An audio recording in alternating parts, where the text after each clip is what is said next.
Welcome to Keith Knight Don't Tread on Anyone and the Libertarian Institute. According to ABC News, the average lifespan on the front line of the fierce fighting in the city of Bakhmut is 4 hours, according to an American fighting side by side with the Ukrainian army against Russian forces in the Donbass. How many times have we been told the free market exploits the workers? And we need a state to keep us all safe. Of course, it's the state which creates the most unnecessary, dangerous, deadly working conditions for the average Joe. Kyle Anzalone, my colleague at the Libertarian Institute, says President Zelensky signed a new conscription bill into law last month that lowered the draft age to 25 and required men to provide more information to mobilization officers. On Friday, Zelensky signed a bill that allows prisoners to join the military and increases the fines of those avoiding military service. As Russian forces advance, Ukraine struggles to recruit enough men to fight. Worth noting that Russia also uses conscription. The point here is that we're told we must support this side, Ukraine, because they believe in democracy.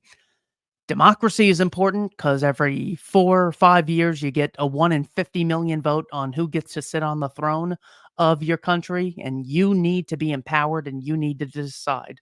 Well, what if I don't want to fight in a deadly war where my lifespan is 4 hours on average? Well, then you don't get a choice. Yeah.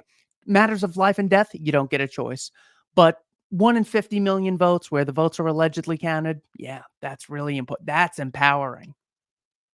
Connor Freeman, my colleague at the Libertarian Institute, says last week Zelensky said his administration had conducted a sweeping investigation into the practices at recruitment centers.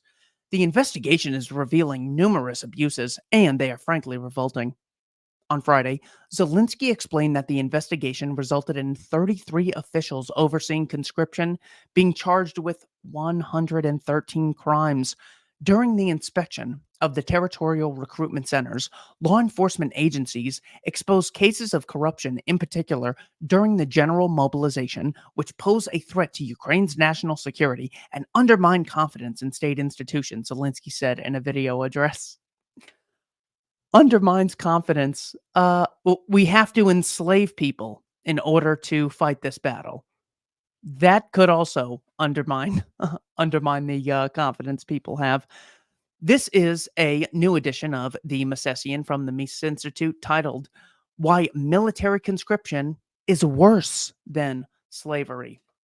Tom DiLorenzo, president at the Mises Institute, says libertarians understand, or should understand, that military conscription is a form of slavery or involuntary servitude. In fact, everyone should understand this, and yet conscription has been employed by the U.S. government for the past 161 years, ever since Abraham Lincoln signed the first Federal Conscription Act into law in March of 1863, enslaving thousands of American men. Also worth mentioning, Jefferson Davis and the Confederacy had conscription at the time. This is such an evil thing that governments have been engaged in on both sides. For those who are killed in battle or executed for desertion, conscription is worse than slavery because it robs them of their very lives. To this day, one of the penalties for desertion in wartime is death.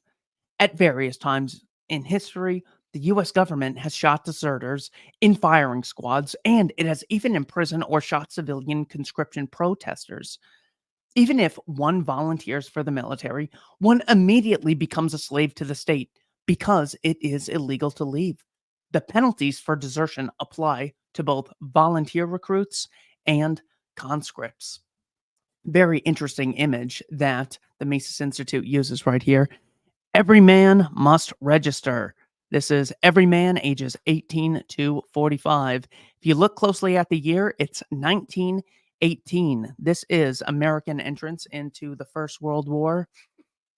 Had to keep Europe safe from Kaiser Wilhelm. We just got to fight a war. I can't imagine anyone worse sitting on the throne of Germany. Who worse than Kaiser Wilhelm could ever be calling the shots in Germany?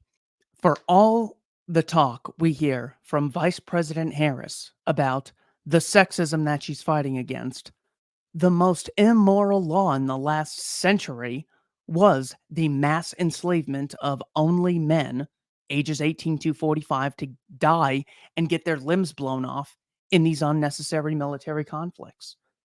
I shouldn't call them unnecessary. Like if someone invaded and murdered people in America, we wouldn't say that was unnecessary. We'd say that was inherently immoral. But of course, when the US regime does it and US citizens have to pay the price, well, it's often seen as like a blunder or a mistake and something that we really have to move on from. DiLorenzo continues. In the New York City draft riots, which occurred a few days after the Battle of Gettysburg in July of 1863, Lincoln sent some 15,000 troops from Gettysburg to New York City to enforce his new conscription law. Ivor Bernstein, in his book, The New York City Draft Riots, details how the Gettysburg veteran soldiers fired indiscriminately into the crowds, killing hundreds of New Yorkers and maiming an untold number.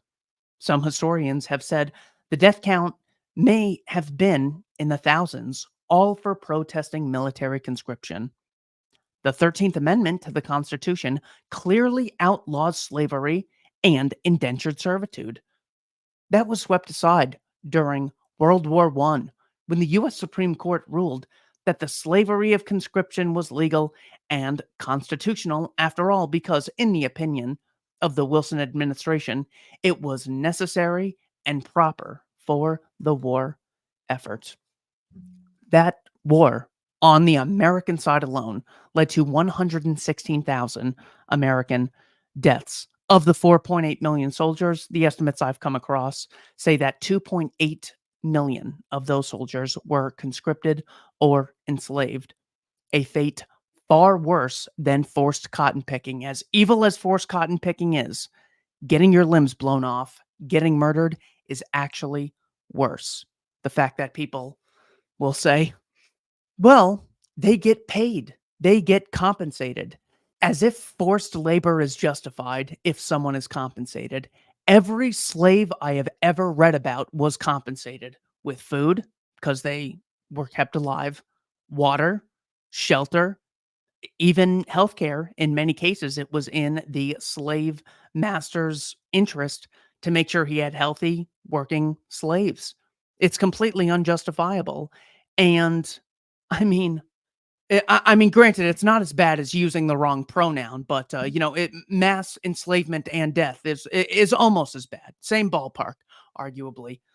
Frederick Douglass actually mentions in his book, The Narrative Life, that every week or so, the slaves would get together and receive an allowance and get new clothes. It is literally like saying, well, the soldiers are compensated, is literally like saying the slaves were compensated. One of the great questions that Thomas Sowell has brought to the public square is the question of not what should happen, but who should decide. We should defend Ukraine. The question is, at what cost? So, what are the terms? Are we fighting over completely free anarcho capitalist Ukraine versus complete tyranny Russia? No, the debate is over. Who gets to sit on the throne in Kiev? Someone like Viktor Yanukovych, who was there in 2014, not him specifically, someone like him, or someone like Vladimir Zelensky. I'm sure Putin would like to have regime change in Ukraine, so Ukraine would be a neutral state or even friendly to Russia. The question is, at what cost are we going to support mass death and mass enslavement, and who gets to decide? People on a voluntary basis? Or we support the freedom of your country so much, alleged freedom, as defined by Jake Sullivan and Anthony Blinken. We support it so much, we're willing to enslave hundreds of thousands of you. Men only, of course. For more information on the reality of statism and the news of the day, check out libertarianinstitute.org. Thank you for watching Keith Knight. Don't tread on anyone in the Libertarian Institute.